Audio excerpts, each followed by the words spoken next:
आदाब, आप सभी का इस्तकबाल है हमारे खास प्रोग्राम हेलो परवाज में और मैं हूं आपके साथ तरन्नुम अली।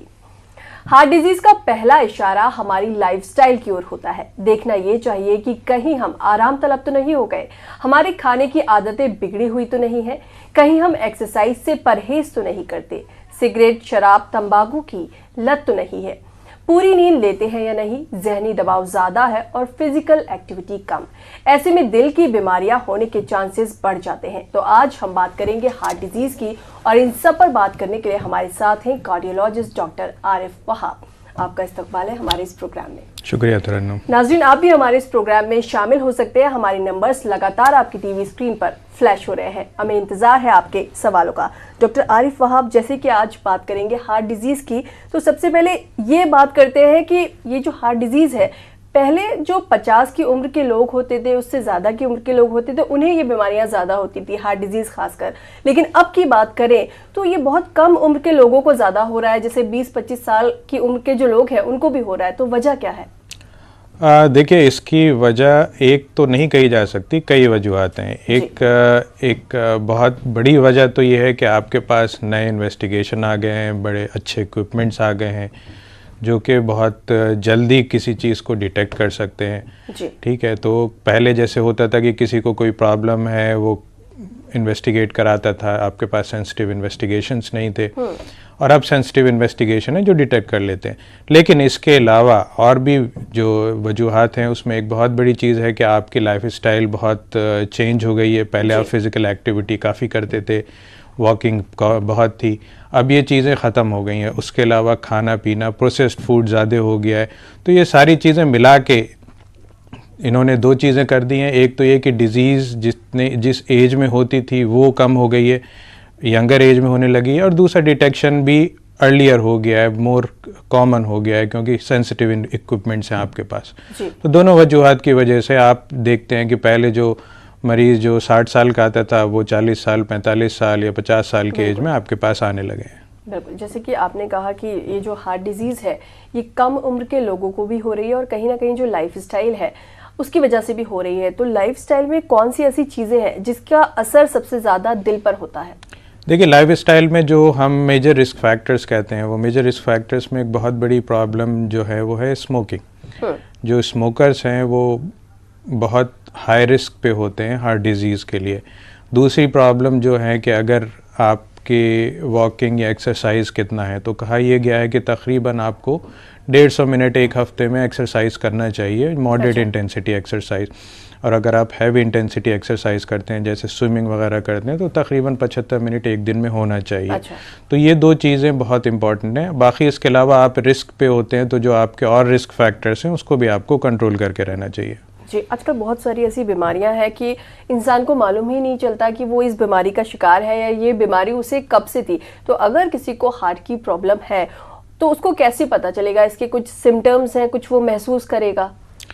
देखिए, हार्ट की जो प्रॉब्लम होती है उसके कुछ मेजर सिम्टम्स होते हैं, और मेजर सिम्टम्स में एक चीज़ है कि जैसे आपको चेस्ट पेन होता है, जैसे सीने में दर्द होता है अगर आप कोई काम कर रहे हैं, चल रहे हैं, या फिर जैसे जीना चढ़ रहे हैं, या आपको लगता है कि आपको काम करने पे आपकी सांस फूलती है, ठीक है, या आपको ये लगता है कि कहीं पर आपकी स्वेलिंग आ रही है। ये मेजर जो है आपके साइन सिम्टम्स होते हैं। तो अगर इस तरह के कोई सिम्टम्स हैं तो हो सकता है कि आपको हार्ट की प्रॉब्लम हो। जी, और भी बात करेंगे। एक कॉलर हमारे साथ जुड़ गए हैं। हेलो हेलो हेलो, अस्सलाम वालेकुम। वालेकुम सलाम, बताएं क्या सवाल है आपका? जी, मैं इमरान कश्मीर से बोल रहा हूँ। जी, ज़रा ज़ोर से बोलेंगे, मुझे आवाज़ नहीं आ रही है आपकी। जी बताएं क्या सवाल है आपका? जी डॉक्टर साहब। जी बोले। जी डॉक्टर साहब, मेरे बाएं साइड मुझे रिब्स में थोड़ा दर्द महसूस हो रहा है। बाएं साइड मुझे रिब्स में थोड़ा दर्द महसूस हो रहा है। जितना मैं सुन रहा हूँ कि कह रहे हैं कि शायद लेफ्ट साइड में पेन हो रहा है।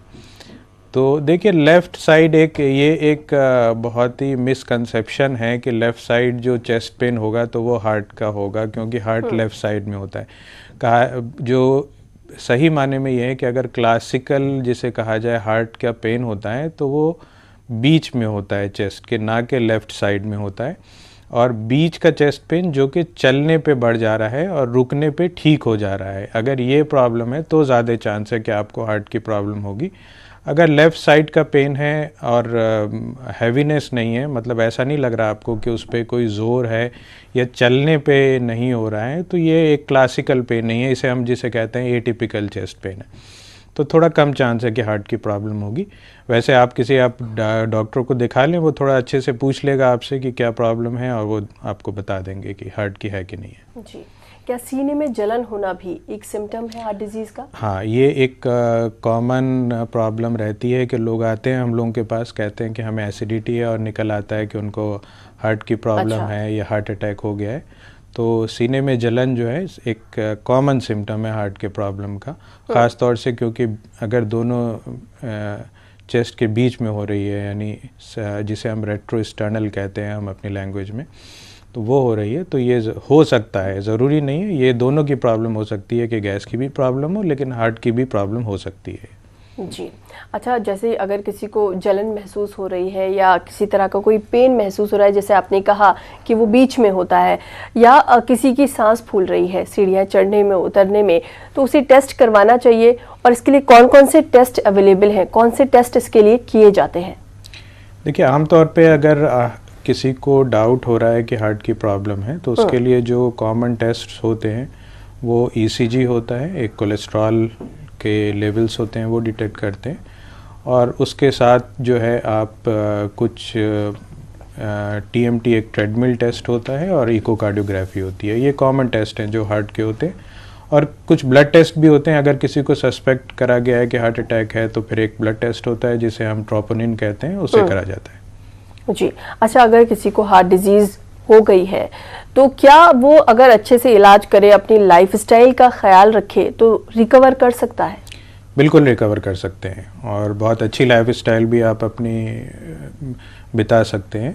तो ऐसा कुछ नहीं है कि आपको हार्ट की प्रॉब्लम हो गई है तो अब आप कुछ नहीं कर सकते।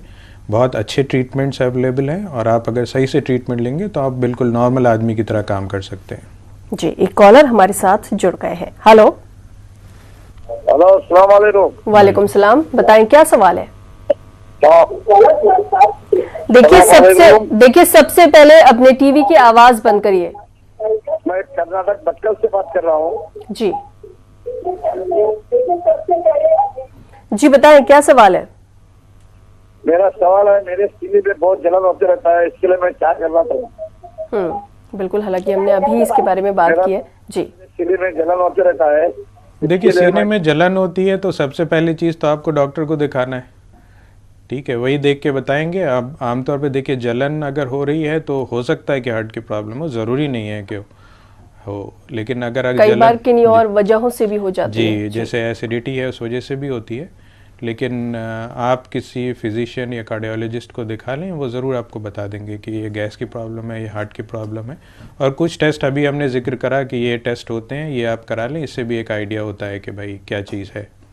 जी, एक कॉलर हमारे साथ और जुड़ गए हैं। हेलो। हेलो, अस्सलाम वालेकुम। वालेकुम सलाम, बताएं क्या सवाल है आपका?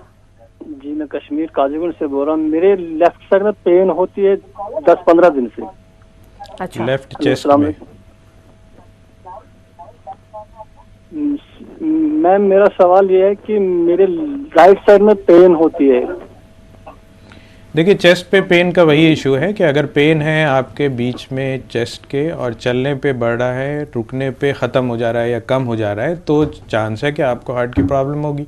अगर लेफ़्ट में है या राइट में है तो वो थोड़ा सा एटिपिकल है, कम चांस है कि आपको प्रॉब्लम होगी। अगर आपको बहुत फ्रीक्वेंट नहीं है तो आप एक ट्रेडमिल टेस्ट करवाइए, उससे आपको एक बिल्कुल आइडिया हो जाएगा कि हार्ट की प्रॉब्लम है या नहीं है। जी, एक कॉलर हमारे साथ और जुड़ गए हैं। हेलो। हेलो जी, बताएं क्या सवाल है आपका? जी, मुझे 15 दिन से भूख नहीं लग रही, मैं टेस्ट कराई तो 65 निकला। आप अपना सवाल एक बार दोहरा सकती हैं? जी, इनका सवाल है कि इनको भूख नहीं लग रही है। वैसे आज हम बात कर रहे हैं हार्ट डिजीज की, लेकिन फिर भी अगर आप इन्हें कुछ कहना चाहें। अब देखिए, भूख नहीं लग रही उसकी बहुत सारी वजह होती है, बहुत सारे रीजन, एक रीज़न नहीं है। तो मैं तो ये कहूँगा कि बेस्ट चीज़ यही है कि आप एक फिजिशियन को दिखाएं, वो आपसे पूछेंगे, कुछ सवाल करेंगे, और उससे आप एग्जैक्ट आइडिया होगा कि आपको क्यों भूख नहीं लग रही है। जनरली भूख का रिलेशन हार्ट से नहीं होता, तो उसका रिलेशन कुछ और चीज़ से होता है, पेट से आमतौर पे होता है। तो आप फिजिशियन को दिखाएं, वो आपको एक अच्छा आइडिया देंगे कि आपको क्या प्रॉब्लम है। जी, एक कॉलर हमारे साथ और जुड़ गए हैं। हेलो हेलो, क्या आपको हमारी आवाज़ आ रही है? लगता है किसी वजह से कॉलर के साथ हमारा राब्ता नहीं हो पाया। डॉक्टर, जैसे कि बहुत सारे लोग परेशान रहते हैं, आर्टरीज जो हैं वो ब्लॉक हो जाती हैं, तो आर्टरीज हमारी ब्लॉक होना कैसे शुरू होती हैं, किस वजह से होती है? देखिए, कहा यह गया है कि आर्टरीज का ब्लॉकेज आपके बचपन से स्टार्ट हो जाता अच्छा। है, ठीक है। थोड़ा थोड़ा ब्लॉकेज सबको होता है, और जैसे जैसे आप ग्रो करते हैं ये कोलेस्ट्रॉल होता है जो कि आपके आर्टरी में डिपॉजिट होता रहता है। अच्छा। अब फ़र्क ये पड़ता है कि किस में ज़्यादा डिपॉजिट हो गया।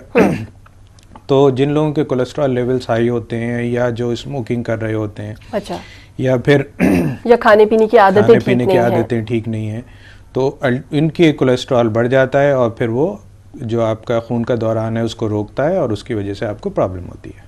तो क्या कोई ऐसा फूड है जिससे आर्टरीज जो ब्लॉक हैं वो खुल सके, क्लीन हो सके? नहीं, देखिए, कोई ऐसा फूड नहीं है, इवन कोई ऐसी मेडिसिन भी नहीं है जिसे हम कहें कि आप खाएंगे तो वो आर्टरीज क्लीन हो जाएंगी। अच्छा। ये हो सकता है कि हाँ, आपके आर्टरीज में जो ब्लॉकेज है उसको वो स्टेबल रखे। कुछ ड्रग्स के लिए कहा गया है कि वो थोड़ा बहुत कम कर देती हैं, लेकिन वो इतना कम नहीं कर सकेंगी कि आपको बिल्कुल ठीक कर दें। दूसरी चीज़ है खाने की बात। तो खाने में ये है कि आप ठीक खाएंगे तो आपके जो कोलेस्ट्रॉल डिपॉजिट्स हैं वो बढ़ेंगे नहीं, उसको रिग्रेस या ख़त्म नहीं कर पाएंगे। ये चीज़ पॉसिबल नहीं है। जी, अच्छा, लेकिन अगर किसी की आर्टरीज जो है ब्लॉक है, बहुत ज़्यादा नहीं लेकिन कुछ ब्लॉक है, अगर वो अपने खाने पीने का ख्याल रखे, वॉक करे, एक्सरसाइज करे, तो क्या ये कुछ कम हो सकता है? नहीं, देखिए, जो ब्लॉकेज हैं वो ब्लॉकेज रहेंगे। अच्छा। वो रिग्रेस नहीं करेंगे। कुछ मेडिसिन होती हैं जिसे हम स्टैटिन्स कहते हैं, तो स्टैटिन्स के बारे में ये कहा गया है कि अगर वो आप खाएंगे तो वो ब्लॉकेज को कम कर सकती हैं, लेकिन ये ब्लॉकेज कम हो जाएंगे, और इतना कम हो जाए कि आपके लिए ये सिग्निफिकेंट रहेंगे, इसके ऊपर डाउट है। आप खाने से और एक्सरसाइज से ये कोशिश करें कि वो ब्लॉकेज ख़त्म हो जाए, ये पॉसिबल नहीं है। जी, कुछ कॉलर्स हमारे साथ जुड़ गए हैं। हेलो हेलो, जी बताएं, क्या सवाल है आपका? अस्सलाम वालेकुम मैम, मैं जम्मू से बोल रहा हूँ। जी बताएं। मैं 3-4 महीने से प्रॉब्लम हो रही है पेट में। एक्चुअली बड़ी ज्यादा एसिडिटी सी बनती है, साथ में कभी कभी चेस्ट के नीचे पेन होता है। तो इसके रिगार्डिंग में मतलब गैस्ट्रो डॉक्टर से कंसल्ट भी कर रहा हूँ, बट फर्क नहीं लग रहा 4-5 महीने से। जी जी, मैं सुन नहीं पाया, सवाल क्या था मुझे? जी, जैसे इन्होंने कहा कि इनकी चेस्ट के नीचे पेन हो रहा है और थोड़ा एसिड ऐसा फीलिंग इन्हें रहती है, तो ये इसके लिए क्या कर सकते हैं? हालांकि ये ज़रूरी नहीं है कि हार्ट से रिलेटेड हो, ये अनलाइकली है कि हार्ट से रिलेटेड होगा आपका। आप मतलब ज़्यादा चांस है कि आप पेट की प्रॉब्लम होगी या आपके पोस्चर की प्रॉब्लम होगी, आप ठीक से बैठ नहीं रहे होंगे, इसकी वजह से बोन से उसके ऊपर असर पड़ा होगा। थोड़ा अनलाइकली है कि हार्ट की प्रॉब्लम होगी। जी, एक कॉलर हमारे साथ और है। हेलो हेलो हेलो जी बताएं, क्या सवाल है आपका? जी, यही हार्ट का मतलब होता है ना, वो सुई जैसा लगाते हैं। जी, दोबारा जी, एक बार अपना सवाल आप दोहरा सकते हैं? जी, जैसे वो मतलब वो किसी चीज में वो सुई लगाते हैं, वही ऐसे हो जाता है मुझे हार्ट में। देखिए, सुई जैसा जो पेन है वो हार्ट का आमतौर पे पेन नहीं होता। अगर आपको सुई जैसा लगता है तो वो हार्ट का पेन नहीं होता। ये अनलाइकली चीज़ है कि हार्ट का पेन हो आपको। डॉक्टर साहब, एक कॉलर हमारे साथ जुड़ गए हैं, पहले इनका सवाल लेते हैं। हेलो, लगता है किसी वजह से कॉलर से हमारा राब्ता नहीं हो पाया। डॉक्टर आरिफ वहाब, जैसे कि आज हम हार्ट डिजीज की बात करें, आपने बहुत सारे पेशेंट्स आपके पास भी आते होंगे, बहुत सारे लोगों को हमने अक्सर कहते हुए सुना है कि बचपन से ही दिल कमजोर है, उनका जो हार्ट है वो वीक है। तो अगर ऐसा किसी का है, कोई कह रहा है, तो वो इसके लिए क्या कर सकता है? देखिए, आपका हार्ट कमज़ोर तभी है जब आपके कार्डियोलॉजिस्ट ने कहा है कि आपका हार्ट कमज़ोर है। अगर आप सोचते हैं कमज़ोर है तो उससे कुछ नहीं है। जी, ठीक है। अगर किसी डॉक्टर ने कहा है कि हाँ कमज़ोर है, या कार्डियोलॉजिस्ट ने ख़ास तौर से कहा है कमज़ोर है, तो कमज़ोर है। अदरवाइज़ कमज़ोर एक आम तौर पे लोग इसलिए ले लेते हैं कि कुछ बात हुई और आदमी उसको सह नहीं पाता, और मान लिए कि गिर गया, बेहोश हो गया, या फिर बहुत मतलब इरेटिक तरीके से बिहेव करने लगा, तो वो मोर ऑफ साइकोलॉजिकल इशू है, ना कि हार्ट का इशू है। जी, फिर भी अगर कोई जैसे हार्ट वीक की बात हो रही है तो इसका क्या मतलब है? क्या आपका जो हार्ट है उसकी स्ट्रेंथ इतनी नहीं है, इतना स्ट्रांग नहीं है? देखिए, अगर ये कार्डियोलॉजिस्ट ने कहा है कि आपका हार्ट कमज़ोर है, तो इसका मतलब यही है कि वो उसके मसल्स जो हैं वो वीक हैं, और जितना वो काम करता है उससे कम काम करता है। जी, एक कॉलर हमारे साथ जुड़ गए हैं। हेलो। हेलो, अस्सलाम वालेकुम। वालेकुम सलाम, बताएं क्या सवाल है आपका? जी, मैं कोलगाम से बता रहा हूँ। जी। मेरे दाएं हाथ को ये कांपता है, ऐसे थर थर होते हैं ना इसमें। अच्छा। दाएं हाथ पता नहीं ये किस वजह से होते हैं। देखिए, हाथ कांपना जो है वो ही हार्ट का इशू नहीं है। ये ज़्यादा चांस है कि आप न्यूरोलॉजिकल इशू होता है, या फिर एज रिलेटेड इश्यूज होते हैं, या कभी कभी थायराइड की भी प्रॉब्लम होती है, इस वजह से भी होता है। तो ये हार्ट का इशू नहीं है। आप या तो न्यूरोलॉजिस्ट या फिजिशियन, इनमें दोनों में से किसी को दिखा लें, ये ज़रूर कंट्रोल हो जाएगा। जी, कुछ और कॉलर्स हमारे साथ जुड़ गए हैं। हेलो। हेलो जी, बताएं क्या सवाल है आपका? हार्ट में मैंने 2 सीटें डाले हैं, अभी मुझे दर्द हो रहा है। 1 महीना हो गया करीब, अभी भी मुझे दर्द हो रहा था। नहीं, दर्द चलने पे हो रहा है या बैठे रहने पे है? बैठे रहने से, कभी बीच बीच में दम जैसे होता है मुझे। चलने पे क्या होता है? चलने पे बढ़ जाता है? चलने से ठीक होता है, पहले चल नहीं पाता था, अब जब से डाला चलता हूँ, लेकिन बीच में मुझे जैसे दम होता है, होता है बीच में। देखिए, जिस तरह की आप तकलीफ बता रहे हैं उसके लिए आप अगर चाहें तो एक ट्रेडमिल टेस्ट होता है, उसको करा लें। अगर ट्रेडमिल टेस्ट पॉजिटिव आता है तो इसका मतलब ये पेन हार्ट से रिलेटेड है, और अगर ट्रेडमिल टेस्ट नहीं पॉजिटिव आता है तो फिर हार्ट से रिलेटेड ये पेन नहीं है, कोई और पेन है। जी, एक कॉलर हमारे साथ और जुड़ गए हैं। हेलो। हाँ, खुजली आती है टांके पर। जी, बताएं क्या सवाल है आपका? मेरा बाईपास का ऑपरेशन 11 साल पहले हुआ था। तो जो टांके लिए गए थे, जी, कम से कम 12-13 टांके लिए गए थे, तो वो टांके के ऊपर मेरे को खुजली आती है। अच्छा। देखिए, आमतौर पे क्या होता है कि जब टांके लगते हैं तो वहाँ पर थोड़ा स्किन हटती है, तो उसमें फिर एक इरिटेशन रहता है। तो उसके लिए बहुत सिर्फ जो आमतौर पे उसके लिए जो एडवाइस होती है वो ये होती है कि उसको ड्राई ना रखें, किसी चीज़ से उसको वेट रखें। अब आमतौर पे जो बेस्ट चीज़ होती है वो प्लेन कोकोनट ऑयल को रिकमेंड करते हैं हम लोग। तो प्लेन कोकोनट ऑयल है, उसको लगा लीजिए, और तब भी नहीं खारिश ठीक हो रही है तो किसी डर्माटोलॉजिस्ट को दिखा लें आप। जी, कुछ और कॉलर्स हमारे साथ हैं। हेलो। हेलो। अस्सलाम वालेकुम। जी, बताएं क्या सवाल है आपका?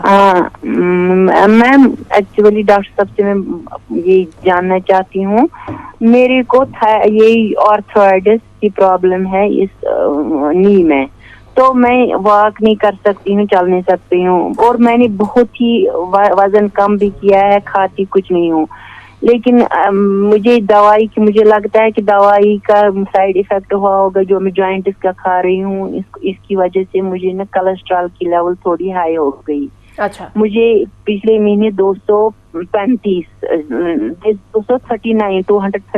था और उसमें, और LDL की भी वो भी रेज हुआ था। तो अब मैंने दवाई नहीं शुरू की, मैंने परहेज ही किया। मैंने कहा मैं देखूंगी, अगर फिर टेस्ट करके थोड़ी सी गई थी मैं यहाँ, वो एक फिजिशियन है, उसने कहा शायद आपको इसी की वजह से इसका साइड इफेक्ट पड़ा होगा, जो जॉइंट रिपेयर का दवाई खा मैं वो यहाँ चंडीगढ़ की PGI का दवाई खा रही थी। अब मैंने वो भी बंद की क्योंकि उन्होंने बोला रिप्लेसमेंट इसका, तो वो खैर वो दूसरा इशू है, इसके साथ इसके नहीं, लेकिन मैं कह रही हूँ क्या ये सही है? डॉक्टर साहब से पूछना चाहती हूँ। LDL कितना था आपका? जी, LDL कितना था आपका? LDL रेज हुआ था लगभग, मुझे लगता है जो नॉर्मल है, नॉर्मल से भी 30 ऊपर था। मतलब नियर अबाउट मैं सोचूं कि अराउंड 120 होगा। जी डॉक्टर। देखिए, 120 कोई ऐसी चीज़ नहीं है, आप बस डाइट के प्रिकॉशंस रखें। अगर और कोई रिस्क फैक्टर नहीं है, आपको डायबिटीज़ नहीं है और कुछ नहीं है, तो 120 के लिए जनरली हम लोग डाइट ही बताते हैं कि आप डाइट को जितना सही डाइट ले सकते हैं वो लें और कुछ नहीं करना है आपको। जी, एक कॉलर हमारे साथ और जुड़ गए हैं। हेलो हेलो, लगता है किसी वजह से कॉलर के साथ हमारा राब्ता नहीं हो पाया। जैसे आज हम हार्ट डिजीज की बात कर रहे हैं, कुछ सिम्टम्स आपने बताया कि अगर किसी को हार्ट डिजीज है तो किस तरह के सिम्टम्स होंगे। वहीं अगर हम हार्ट अटैक की बात करें तो क्या मेल में और फीमेल में इसके सिम्टम्स जो हैं वो अलग अलग होते हैं? देखिए जनरली सिम्टम्स बहुत डिफरेंट नहीं होते, सिम्टम्स तकरीबन एक ही होते हैं, लेकिन जो सिम्टम्स हैं वो दोनों मेल और फीमेल में ऐसा कोई वो नहीं है जी। अलबत्ता ये है कि फीमेल्स में थोड़ा एज डिफरेंस रहता है, उनको थोड़ा ज़्यादा एज में ये प्रॉब्लम होती है। यंग फीमेल्स में ये अनलाइकली है कि उनको हार्ट अटैक होगा, जबकि मेल्स में ये चीज़ मिल सकती है। लेकिन सिम्टमेटोलॉजी के हिसाब से देखें तो कोई मेजर डिफरेंसेस नहीं है। जी, कुछ और कॉलर्स हमारे साथ जुड़ गए हैं। हेलो हेलो हेलो जी, बताएं क्या सवाल है आपका? मुझे हार्ट में मैंने एंजियोग्राफी की थी, एंजियोग्राफी उसमें वो दिखा रहे हैं कि minor card and slow flow. तो मैं कास्पेन 75 बेस खाता हूँ और टेस्ला बीटा 25 खाता हूँ प्रेशर की जी। फिर भी दर्द रहता है, बाजू भारी रहता है। देखिए स्लो फ्लो से ज़रूर पेन हो सकता है। ये स्लो फ्लो का मतलब यही है कि जो खून का दौरान है वो थोड़ा धीरे जा रहा है।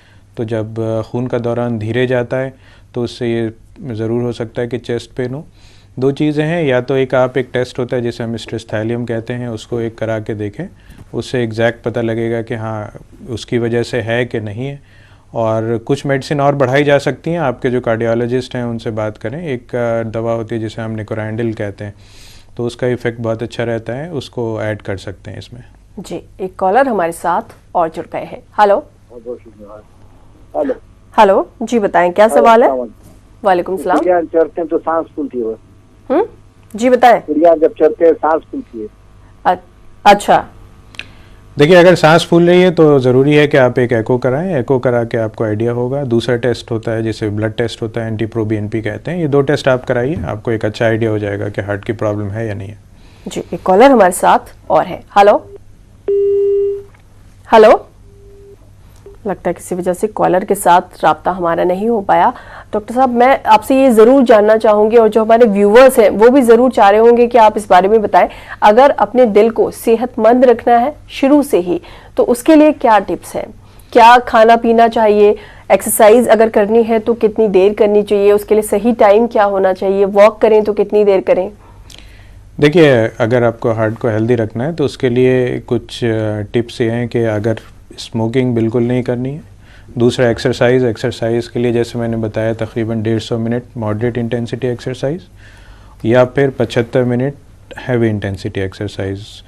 तो मॉडरेट इंटेंसिटी एक्सरसाइज इसे कहेंगे कि जैसे आप ब्रिस्क वॉकिंग करते हैं या और हैवी इंटेंसिटी एक्सरसाइज जैसे आप स्विमिंग कर रहे हैं। तो ये टोटल एक हफ्ते में आपको ऐड अप करके इतना हो जाना चाहिए, इतने मिनट्स हो जाने चाहिए। खाने के लिए ये कहा गया है कि अपने आप जितने फ्रूट्स वेजिटेबल्स होते हैं उसको आप खाएं। फ़िश को भी एक अच्छे डाइट कहा गया है कि अगर आप फ़िश खाते हैं तो ये हार्ट के लिए प्रोटेक्टिव होता है। और फैट्स में ये कहा गया है कि अगर आप सैचुरेटेड फ़ैट ले रहे हैं तो ये less than 7% of your diet होना चाहिए। और जो ऑयल्स हैं वो पॉलीसैचुरेट या मोनोअनसैचुरेटेड फैट्स जो होते हैं, पॉलीअनसैचुरेटेड फैट्स या मोनोअनसैचुरेटेड फैट्स जो हैं उसको लेकिन ये ऑयल्स की जो आप बात कर रहे हैं, ऑयल्स को लेकर बहुत सारे लोग कंफ्यूज रहते हैं। उनको समझ नहीं आता है रिफाइंड का इस्तेमाल करें, सरसों के तेल का इस्तेमाल करें, ऑलिव ऑयल का इस्तेमाल करें, तो कौन सा तेल हमारी सेहत के लिए, हमारे दिल के लिए सबसे ज़्यादा अच्छा होता है? देखिए रिसेंट कॉन्सेप्ट, अभी तक का कॉन्सेप्ट ये है कि आप ऑयल्स जो यूज़ कर रहे हैं उसको चेंज करते रहें। दूसरी चीज़ ये है कि आप जैसे सनफ्लावर, सैफफ्लावर, ऑलिव ऑयल इन सब को यूज़ करें, मस्टर्ड ऑयल भी यूज़ कर सकते हैं जी। और इसको चेंज करते रहें। ठीक है, रिफाइंड का अब ये है कि आप तो उसको अवॉइड करें। मतलब रिफाइंड जो है दिल के लिए बहुत ज़्यादा अच्छा नहीं है? नहीं, दिल के लिए अच्छा नहीं है। आप ये सनफ्लावर, सैफफ्लावर, ऑलिव ऑयल इनको यूज़ करें। और ऑयल्स को एक चीज़ ये भी होती है कि आप बार बार यूज़ करते रहते हैं, उसको ना यूज़ करें। या फिर आप ऑयल को यूज़ कर रहे हैं, फिर उसमें जब अगर एक स्मेल आने लगती है उसके बाद ना यूज़ करें। तो एक बार यूज़ करें ऑयल, उसको 3-3 महीने पे चेंज करते रहें और जो मैंने ऑयल्स बताएं उनको यूज़ करें। अच्छा, जैसे हम इंडियंस की बात करें तो हम सरसों का तेल बहुत ज़्यादा पसंद करते हैं, तो वो हमारे दिल के लिए कितना अच्छा है और कितना अच्छा नहीं है? देखिए, किसी एक ऑयल को नहीं, हाँ, किसी एक ऑयल को ये नहीं कहा गया है कि यही ऑयल है जिसे आप इस्तेमाल करें। कॉन्सेप्ट ये है कि आप ऑयल्स को चेंज करते रहें। ये नहीं है कि आप मस्टर्ड ऑयल खाएंगे तो आप बेहतर रहेंगे या ऑलिव ऑयल खाएंगे तो आप बिल्कुल ठीक रहेंगे, ऐसा कुछ नहीं है। आप ऑयल्स को चेंज करना है। बेसिक इसका जो थिंकिंग है वो ये है कि कोई ऑयल परफेक्ट नहीं है। किसी ऑयल में कुछ बेनिफिशियल चीज़ें हैं, दूसरा ऑयल में दूसरी बेनिफिशियल चीज़ें हैं। तो जब आप 3-3 महीने पे चेंज करते रहेंगे तो ये आपके जो कमी होगी उसको पूरा करता रहेगा। जी, डॉक्टर आरिफ वहाब, आप हमारे स्टूडियो में आए, तमाम कॉलर्स के सवालों के जवाब आपने दिए, आपका यहाँ आने के लिए बहुत बहुत शुक्रिया। शुक्रिया था। तो नाजरीन, फिलहाल हमें दीजिए इजाजत, आपसे फिर मुलाकात होगी। आदाब।